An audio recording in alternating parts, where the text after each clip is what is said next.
Hello and welcome to a comparison of the intersecting versus the parallel models of externalities. Now, here's the intersecting model, such as we see in our Parkin and Baudet model, and here's the parallel model, such as we often see emphasized in other textbooks and by the College Board, the makers of the AP exam. Now, the model that we see in our textbook, the intersecting model, looks like this. And it's actually a superior model for a couple of reasons. One, it shows the reality that down here at a very low level of production, the cost of the externalities is either zero if no units are produced, or very little if very few units are produced, and they increase. The negative externality in this case increases drastically as more and more units are produced, and that coincides with reality. If no units of paint are produced, then no toxins will be produced. And if millions of units of paint are produced, then millions of toxins will be produced. So it's a little more realistic, and so that's a good thing. The other thing is this model will help us see how we arrive at equilibrium, whereas the parallel model simply shows us where we arrive, but it does not show us how we get there. Let me explain. Using the intersecting model, we can see that the cost of the externality at our private equilibrium, the equilibrium we'd have if no intervention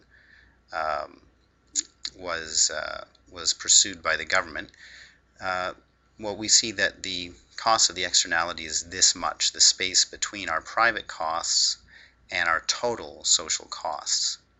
So if we applied a tax, it would be in this amount. Now that would not get us over here in one single tax. We'd actually have to bump around a number of times, shooting below our socially optimal output, and then back above, and then below again, before we finally landed on our socially optimal output. But our intersecting model here shows us how that would work. See, if we applied this tax, that would bump our private marginal costs way up to here. Now this curve will intersect with our marginal social benefit curve way over here.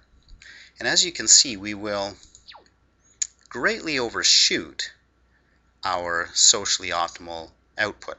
Okay, so fair enough. We end up here now. Now, over here, we're greatly underproducing what this market actually wants in terms of this product.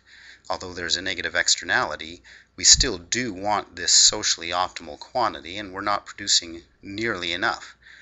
However, at this very low output, the value of the externality is also very low. So, fair enough. We would reassess our Pigovian tax and apply this amount of tax. Now at that amount of tax, our marginal cost comes way down. Now our new marginal cost curve intersects with our marginal social benefit curve over here.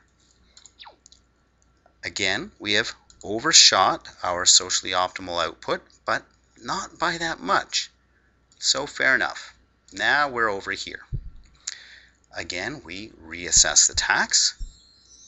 We find at this level of output the tax is this much. We apply that tax, and we bump our marginal cost curve up again. As you can see, we've overshot once again, but this time by very little. We will reassess the tax, and eventually, in probably 2 or 3 more taxes, we'll end up here at our socially optimal level of output. Fair enough. So this is where we end up. Now, this may seem a little familiar. If we take a look at where we end up here in the intersecting model, it looks very much like this, the parallel model. The parallel model shows us where we end up. However, it does not and it cannot show us how we get there. So, I would assert the intersecting model is the superior model to use.